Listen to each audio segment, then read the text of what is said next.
اللہ کو پانے کا راز اگر معلوم ہو جائے تو دنیا ہی انسان کی بدل جائے۔ جتنا یہ سننے میں راز نظر آ رہا ہے اتنا ہی آسان ہے۔ اللہ تعالیٰ نے قرآن میں کلیئر فرما دیا ہے کہ اللہ کو اگر پانا چاہتے ہو تو اللہ تو تمہارے شہرک سے بھی قریب ہے۔ وَنَحْنُ أَقْرَبُ إِلَيْهِ مِنْ حَبْلِ الْوَرِيدِ، ہم تو اس کی شہرک کے بھی قریب ہیں، اور ہم کہتے ہیں اللہ کا قرب حاصل ہو۔ قرب تو مل گیا، قربت مل گئی، قریب ہے، تم قریب نہیں۔ تمہیں انسان کو اللہ کے قریب جانا ہے، اس قرب کو حاصل کرنا ہے، اور اس کا راز سیدھی سادی بات کہ آپ کو اللہ الصمد، اللہ بے نیاز ہے، اس کو کسی کی پرواہ نہیں، وہ بے پرواہ بادشاہ ہے۔ اس کو بھی روزی دے رہا ہے جو اس کو مانتا ہے، اور اس کو بھی روزی دے رہا ہے جو اس کو نہیں مانتا۔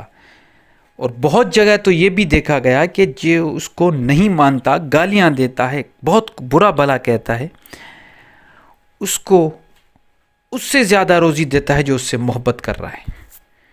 اس کو بھی روزی دیتا ہے جو پتھروں میں، جبلوں میں، پہاڑوں کے اندر جو پتھر ہیں، جب اس کو توڑا جاتا ہے اس میں ایک کیڑا ہوتا ہے، کیڑے کے منہ میں چھوٹی سی کوئی نہ کوئی چیز کھانے کے لیے میسر ہوتی ہے۔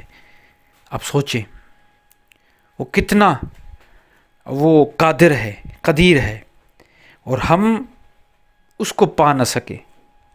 کیوں؟ وہ اس لیے کہ اس کے ذکر میں وہ چھپا ہے۔ اس کا ذکر کیا ہے؟ ایک تو اس کو پکارنا، یا اللہ۔ یا اللہ کا ذکر بہت طاقتور ذکر ہے، کیونکہ اس میں ہم اس بات کا اقرار کر رہے ہوتے ہیں کہ وہ ہر جگہ موجود ہے۔ کیسے؟ جب عربی میں یا کہتا ہے تو اس کا مطلب ہے اے، کوئی سامنے ہوتا ہے تب جا کے اس کو ہم مخاطب ہوتے ہیں، یا مخاطب ہونا ہے۔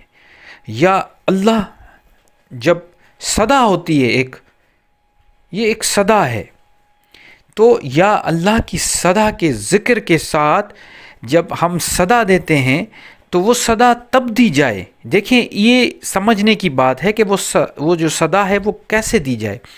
صرف یا اللہ یا اللہ یا اللہ پکارنے سے کچھ نہیں ہوگا۔ اگر مثال کے طور پہ ایک چھوٹا سا بچہ ہے، وہ اپنی ماں کو بار بار پکار رہا ہے اور پکار کے پھر چپ کر کے بیٹھ رہا ہے، تو وہ ماں 1 مرتبہ 2 مرتبہ 3 مرتبہ متوجہ ہوگی اپنی اولاد کی طرف، دیکھے گی کہ کیا اس کو کوئی تکلیف ہے، کیا مسئلہ ہے۔ لیکن جب وہ بار بار دیکھے گی تو وہ صرف ایسے ہی پکار رہا ہے، اس کو کوئی تکلیف نہیں ہے، وہ کچھ کر ہی نہیں رہا، تو پھر وہ جب بھی پکارے گا تو وہ پھر نہیں دیکھے گی۔ لیکن اگر ماں دیکھے گی اس کو پکار رہا ہے، وہ اس کو وہ بتا رہا ہے، بیٹا کہ اماں تم نے جو مجھے سمجھایا میں وہی کر رہا ہوں، تو ماں آئے گی، چومے گی، ماتھا چومے گی، گلے لگائے گی، پیار کرے گی، اس کو ایک عجیب قسم کی ایک شفقت دے گی، پیار دے گی، محبت دے گی، ایک موٹیویشن دے گی کہ ہاں بیٹا بہت اچھا کیا، اور بھی کرو۔ تو بالکل اسی طرح جب ہم یا اللہ کہتے ہیں اور ہمارے سارے برے کام ہیں، تو اللہ جب ہمیں دیکھ ہی رہا ہے تو صدا دینے کا مقصد کیا ہے؟ ہم کیا متوجہ کریں گے، ہم کیا قربت حاصل کریں گے جب ہم اللہ کے کہنے پہ چل ہی نہیں رہے؟ پہلے ہمیں اپنے اعمال کو سدھارنا ہے۔ میرے پورے جو بھی لیکچرز ہیں، جو بھی ویڈیوز ہیں، پوری آپ اس میں یوٹیوب پہ ویڈیوز اٹھا کے دیکھ لیں، اس پہ سارے میں کہتا ہوں کہ ہر چیز کا دار مدار آپ کے عمل پہ ہے۔ اگر عمل آپ کے صحیح نہیں ہے، پھر آپ اسم کے کانے نہ بنیں۔ جیسے کہتے ہیں نا اسم کے کانے، صرف اللہ اللہ اللہ کہنا، اللہ اللہ کہنا سے کچھ نہیں ہوگا۔ پانی پینا پڑے گا، کام کرنا پڑے گا، تب ہی جا کے پیاس بجھے گی۔ پانی پیو گے تو پیاس بجھے گی، پانی پانی کہنے سے تو پیاس نہیں بجھے گی۔ تو آپ کو عمل کرنا ہے، پہلے اچھے عمل کریں، پھر یا اللہ کا ورد کریں، آپ کی زندگی بدل جائے گی۔ یہ اللہ کو پانے کا راز ہے، اس سے بڑا کوئی راز ہو ہی نہیں سکتا۔ آپ کو سب سے پہلے اچھے اعمال، وہ اعمال کرنے ہیں جو اللہ تعالیٰ نے اپنے ذکر یعنی قرآن میں ہمیں بتائے ہیں، صحیح راستہ بھی دے دیا، غلط راستے کی پہچان بھی دے دی کہ اس طرف جاؤ گے تو کامیابی ہے اور اس طرف جاؤ گے تو ناکامی، اس طرف ضلالت ہے، اس طرف اندھیرا ہے، اس طرف نور ہے، اس طرف ظلمات، اس طرف نور ہے۔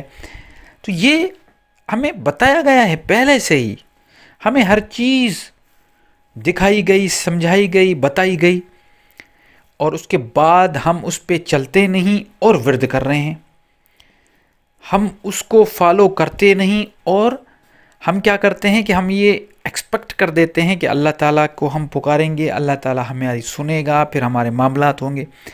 دیکھیے یہ میں پہلے کہہ چکا کہ وہ اللہ الصمد ہے، وہ بے نیاز ہے، لیکن ہم مسلمان ہیں، ہم دعویٰ بھی کر رہے ہیں کہ ہم مسلمان ہیں، ہم آخری نبی کو بھی مانتے ہیں، ہم قرآن کو بھی مانتے ہیں، ہم آخرت کو بھی مانتے ہیں، فرشتوں کو بھی مانتے ہیں، کتب کو بھی مانتے ہیں، ہر چیز کا اقرار کرتے ہوئے پھر ہم اعمال ہمارے وہ نہیں ہیں جو ہونے چاہیے۔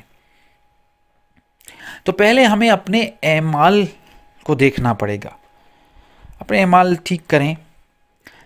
بڑا سادہ سا معاملہ ہے، خام خواہ اس کو فلسفوں میں، بحث میں اور ان سب چیزوں، دین میں، فرقوں میں، تاریخ میں، شخصیات میں خود کو الجھا کر اپنے آپ کو ایسا کر دیا کہ ہم اصل جو معاملات ہیں اس کی طرف جا ہی نہیں رہے، صرف لفظوں کا استعمال کر رہے ہیں، اور وہ لفظ جو ہے وہ ہمارے کسی کام کے نہیں ہیں، بے معنی لفظ ہیں۔ ہمیں اصل عمل کرنا چاہیے، جو عمل ہے، جن چیزوں سے روکا گیا وہ نہ کریں، جن چیز کے بارے میں ہمیں کہا گیا کہ یہ کریں وہ کرنا ہے، ختم بات ہو گئی۔ بڑا ایک سادہ سا فارمولہ ہے، مجھے آج تک سمجھ نہیں آیا کہ اس فارمولے میں اتنا مسئلہ کیا آخر ہو رہا ہے۔ بس مسئلہ یہ ہے کہ نفس، انا، خودی، سارے صوفیاء کرام نے ہمیں یہی سمجھایا کہ خودی، انا اور نفس پہ جس نے کنٹرول کیا وہی پار ہو گیا۔ قرآن بھی یہ کہتا ہے کہ جس نے اپنے آپ کو پاک کیا وہی پار ہو گیا۔ باقی ساری باتیں ہیں، باقی ساری دکانداریاں ہیں۔ تو اللہ کا ورد بہت زبردست ورد ہے، یا اللہ کا ورد کرتے رہیں، دن میں چلتے پھرتے بھی کریں، سوتے ہوئے بھی کریں، کوشش کریں مراقبہ جب بیٹھتے ہیں اس میں اللہ کا ذکر کریں۔ یہ جلالی ذکر ہے۔ کسی نے مجھ سے پوچھا تھا کہ یہ بھی بتا دیں کہ یہ ذکر جمالی ہے یا جلالی، تو یہ جلالی ذکر ہے۔ یا اللہ کا ذکر جلالی ہوتا ہے، اس میں جلال پیدا ہوتا ہے، طاقت آتی ہے، دل مضبوط ہوتا ہے۔ تو اس میں آپ کو اسم جلالی میں آپ کو جلال بھی آتا ہے، تو یہ آپ ضرور کریں دن میں، اور لیکن اس کے ساتھ اپنے اعمال ٹھیک کریں، انشاءاللہ اللہ کے حکم سے آپ کی زندگی بدل جائے گی۔